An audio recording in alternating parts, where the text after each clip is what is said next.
On today's edition of Westman This Week, wild winter weather swept through Westman, forcing Manitobans to get the shovels out once again. Assiniboine College has big plans for unused spaces at the Victoria Avenue East Campus. We'll see what's in store. And the Assiniboine Cougars men's and women's curling teams are at the National Championships in Regina. We'll bring you up to speed as to how the Cougars are doing at the tournament later on in sports. All that and more on this edition of Westman This Week.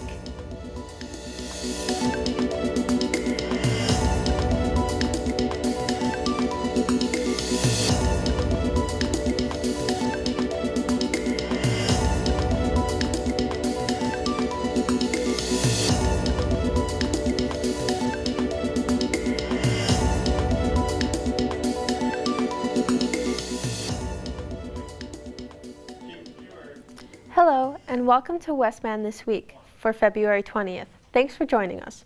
I'm Oceana Hall. Old Man Winter paid us a visit this week. He dropped about 20 to 30 centimeters of white stuff on us in the middle of the week. It was snow blowers and shovels and tow trucks all over again. Here's Morgan Walker.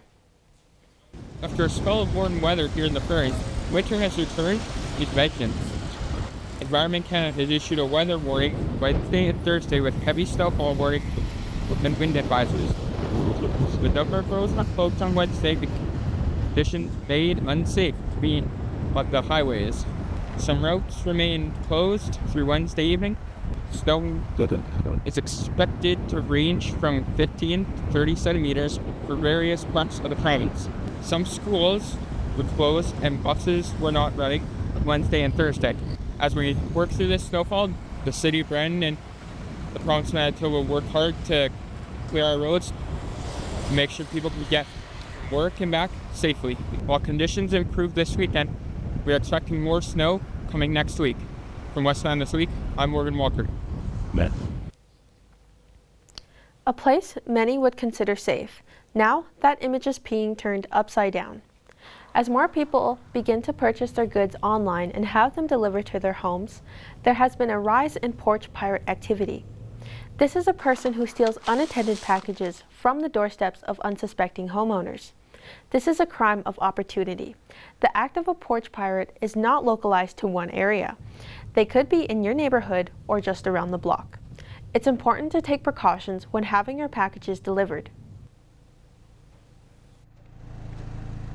I would say that it's starting to be a problem just because a lot more people are shopping online and getting those goods delivered to their front porch. That just allows a thief a more opportunity to be able to steal that package off your front porch as well. It's not really centralized to a certain area within Brandon just because everybody's using an online service. So it happens all across the city. It's just a crime of opportunity now. The activity of taking a package that is not addressed to you is a crime. Don't hesitate to seek help if you are struggling with a porch pirate. The shop at Assiniboine College Victoria campus is now vacant, leaving students wondering what the college has planned for the now empty space. Before the shop was empty, the space was inhabited by city workers. With the city workers gone, the college has plans to use the vacant lot for medical laboratory technology programs, as well as other medical programs. The students taking those programs would learn about analyzing body tissue, blood, and other bodily fluids. But it's going to be transitioning to new learning spaces associated with a few programs, but a couple are the medical laboratory technology and the combined laboratory and X-ray technology program. The Assiniboine College Cultural Center is a vital place on campus and provides a welcoming environment for students of all cultures to relax and mingle. Starting as a small group, the Cultural Center has grown into a long-standing safe place for Indigenous students at Assiniboine College. The center brings together community through events, student support, cultural practices, language studies, and guidance from Indigenous support coordinators. Staff say the space is a key role in supporting student success and well-being. So those kind of things too, us providing that and just caring for them, that's the biggest thing, is just caring about our students and making sure, they have a chance here and be successful. Brandon University is home to the Evans Theatre, the venue known for live performances and indie film screenings. But, like many entertainment spaces today, it needs to change to face new challenges. The Evans is working to hold its place in the community. A local landmark for campus and community life, the theater will likely undergo upgrades for years to come, and now depends on fresh support to sustain its mission. You know, we've upgraded it, especially the film festival people have upgraded it with new cameras, new sound, new screen, but the chairs are not what they used to be and not what audiences here deserve. The accessibility is not what we would like it to be, and the visibility on campus is not where it could be. So those are some of the biggest challenges facing the Evans as a place. Winter is not quite done with us yet, but for many people, they're looking ahead to spring and summer camping. So now is a good time for people to consider their next RV. From February 6th to the 16th, Bruce's Four Seasons Trailer Show was back in Brandon, hosting their indoor RV show and sale at the Keystone Center. The RV Show and Sale is the biggest RV show in the prairies, bringing hundreds of top-selling brands and exclusive show-only pricing indoors. As well as RVs, there was also draws for prizes such as a 75-inch Sony TV, a Blackstone barbecue, and an electric bike. The RV show also had a rebate wheel with cash prizes ranging from $500 to $5,000. For Westman This Week, I'm Abby Jubinville from Brandon, Manitoba. A local Green Acres school-led group in Brandon has been working to create change and give young students a voice. Green Acres School Youth Revolution is focused on community action and leadership. It encourages students to get involved and give back not only to the school but to their community, locally and globally. Green Acres Year members demonstrate their leadership and support by organizing fundraising opportunities, pushing into classroom to get conversations going for Bell Let's Talk and Day of Pink, and connecting and getting involved with organizations like Seniors for Seniors and Pat Therapy Dogs, just to name a few. So Youth Revolution is an initiative that started with Brandon School Division many years ago. And the goal of Youth Revolution is to mobilize students to think locally and globally and find ways to support their community and the world around them. It's that time of the year for seasonal tire trouble. Some people think winter tires are a waste of money and would rather just stick to seasonal tires. But this can create road hazards. We learn about the different tires and why winter tires get more traction than all-season tires. If you drive with the wrong tires, like for example, if you drive with an all-season tire, it's a harder compound, so you're not able to get any traction. So what happens is most people switch to a winter tire. It's a softer compound with better grip. It helps you get going and stopping. The Brandon Community Sportsplex is teaming up with a local business to bring a long-needed upgrade to the facility. Westman This Week's Caleb Kramer has more. Sportsplex users, as it was announced that Brandon will be partnering with a local restaurant to bring back the canteen in the Sportsplex. The city of Brandon has partnered with local restaurant Lost Brothers to bring back the canteen to the Sportsplex after a 7-year hiatus. Both sides agreed to a 5-year partnership with Lost Brothers overseeing all day-to-day operations in the kitchen. The canteen will be serving classic arena foods with a mix of traditional Mexican dishes. The construction and preparation have been going on since the fall. The plan is for the Sportsplex canteen to open sometime this spring. Coming to you live from the Brandon Community Sportsplex with Westman This Week, I'm Caleb Kramer. That's all the time we have for local news. We will be right back after this short break.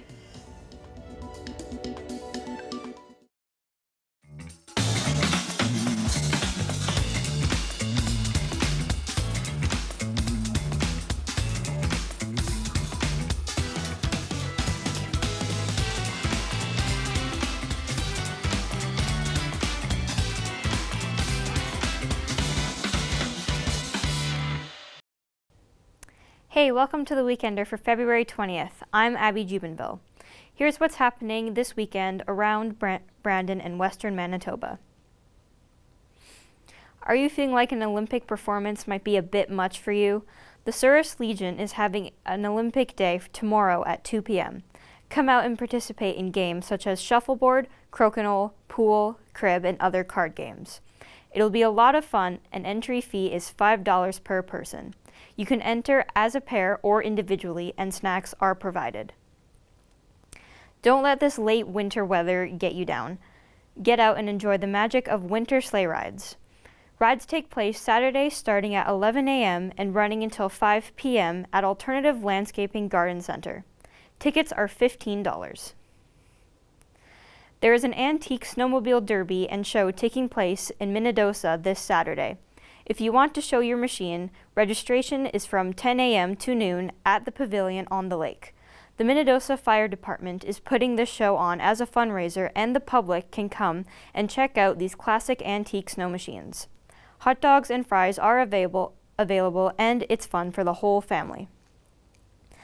The Brandon Light Horse and Pony Society is hosting a Hunter Jumper equestrian event at the Keystone Center on Saturday. If you are into equine events, check out their show in the indoor show ring. This is an all-day event and there is no cost to attend. If you love live theater, get your tickets for next weekend's Hamlet at the WMCA. Mecca Productions is putting on this show to the stage February 26th to the 28th. Tickets range from $20 for children to $35 for adults. There is a VIP night on Friday featuring food and additional entertainment on Friday for $70. For lovers of the silver screen, there are a few offerings at Landmark Cinemas this weekend. How to Make a Killing debuts. This is a story of a man who will stop at nothing to gain his inheritance and stars Ed Harris and Glenn Powell. And Goat is an animated film featuring a small goat looking to prove himself in the full contact sport of Rollerball. Should be fun for the whole family. The Secret Agent is playing at the Evans Theater this weekend.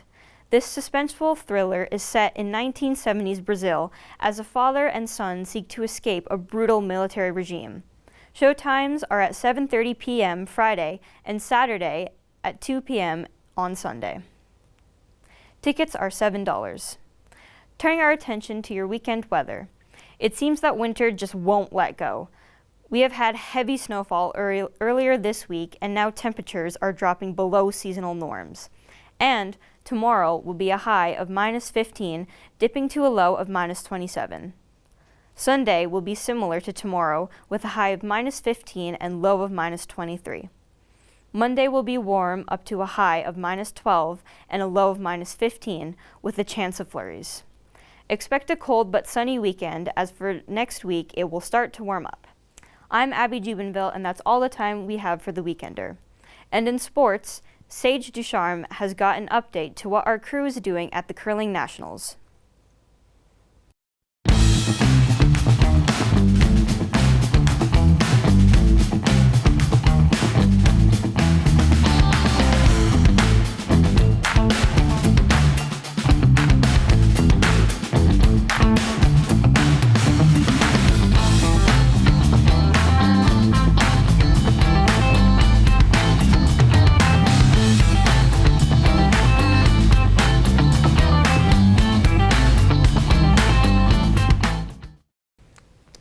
Welcome back. It's time for sports. It's a busy weekend. Sage Ducharme joins us now. And Sage, we've got curling, volleyball, hockey, and some Olympics. That's right, Oceana. It's the best time of year if you're a sports fan. And let's start things off with some college curling. The Assiniboine Cougars men's and women's curling teams are in Regina at the National Collegiate Curling Championship. We have a team at the Caledonian Curling Club in the Queen City covering the event. They bring us up to speed on how the Cougars are doing at the national tournament. Welcome to Regina. I'm Matt Schroeder. We are here at the legendary Caledonian Curling Club, or as it's known, the Cali. This week, the Assiniboine Cougars teams are here to compete in the Canadian Collegiate National Curling Championships. Let's see what's happened so far. On Tuesday, the Cougars women opened with a strong steal in the first end, but their opponent, the Queens, responded, and after 6 ends, it was over, Queens winning 12-3. On the sheet next to the women, the Cougars men faced the Humber Hawks, but they fell 7-4. Shortly after their opening matches, the opening ceremony took place. All the teams marched in precision, and the games were officially underway. Wednesday comes, and the Cali are blasted by a blizzard, but on the rink, the show goes on. For the first matchup, the Cougars men take on the Concordia College Thunder. The Cougars roar, winning the match 11-4. In the afternoon, they play again, and again, they win. The Cougars defeat the Mohawk College Mountaineers 8-2. The men are now 2 wins and 1 loss, and ranked second in the tournament. Over to the Cougars women, they face off against the Concordia College Thunder, and despite big improvements, they are defeated 11-2. The Cougars women are back on the ice later in the day.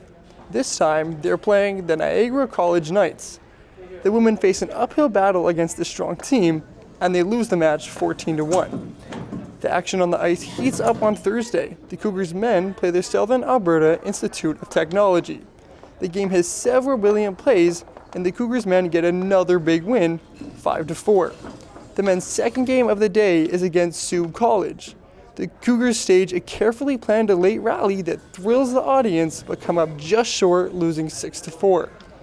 By the end of the first 3 days, the Assiniboine Cougars men have 3 wins and 2 losses. By points, the Cougars are ranked 4th in the round robin. To the Cougars women now. They play the Humber Hawks, a school known to be dominant in curling.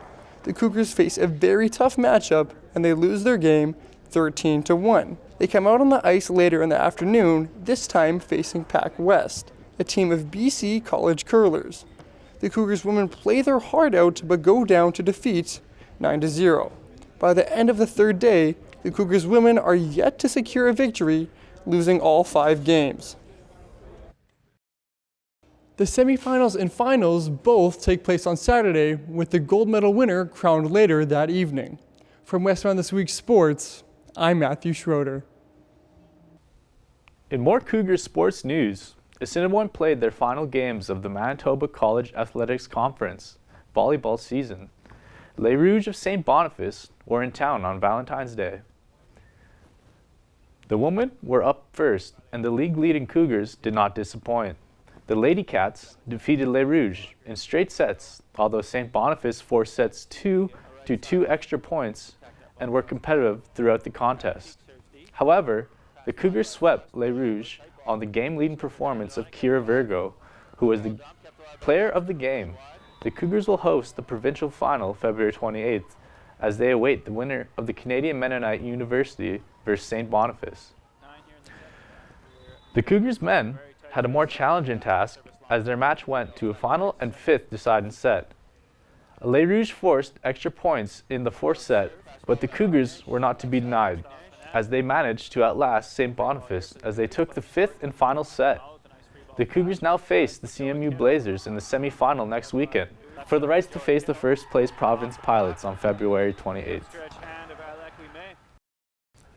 The Brandon Wheat Kings are in the final stretch of the regular season and have been squeaking by. They find themselves on a 4-game winning streak, with all 4 victories decided by the single goal, including a win over the top-seeded Prince Albert Raiders. However, the Wheat Kings lost their leading scorer, Joby Baumüller, in the contest on Louis Riel Day Monday. The Wheaties picked up a crucial win over the Saskatoon Blades, who are closing in on the Wheat Kings. Luke Missenbacher opened the score in 10 minutes into the first period. Parab Bathal buried the second round early in the second to give the Wheat Kings a 2-0 lead. Saskatoon responded with a tic-tac-toe play to make a 2-1 head-in into the third period. Brandon restored its 2-game advantage just the third as a backdoor pass from Jackson Jacobson found Jordan Gavin. The Blades answered 2 minutes later on the power play, but that would not be as close as they would get, as the Wheat Kings held on for a 3-2 victory. Your 3 stars of the game. Third star, Wheat Kings goaltender Jaden Cross, who stopped 30 out of 32 shots. Second star, Blades forward David Lewandowski with a goal and an assist. First star, Brandon's own Jackson Jacobson, who assisted on all 3 Wheat Kings goals. The Wheat Kings are back at home this weekend for a doubleheader These are huge games. Brandon will be hosting the Penticton V's tonight at 7 p.m. and the Edmonton Oil Kings tomorrow at 6. And finally, in sports, it's the final weekend of the Olympics. Team Canada found its stride as they struck gold in skiing and speed skating. The men's curling final is Saturday. Men's hockey final is set for Sunday morning, and of course, the closing ceremonies are set to take center stage on Sunday afternoon.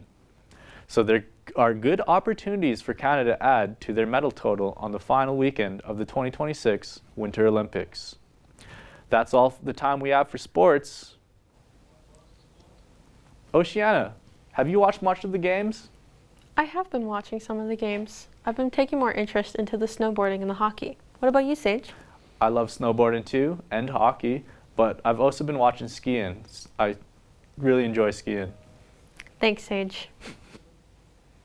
And before we go, our Lincoln Zentner took into the Crocus Kennel Obedience Club show for some fun with our furry friends.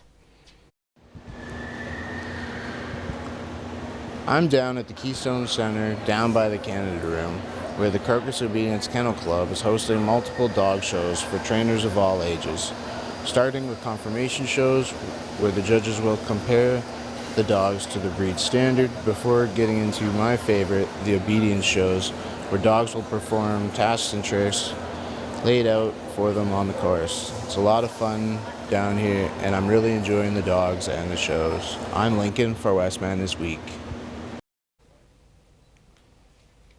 Well, that brings us to the end of this edition of Westman This Week.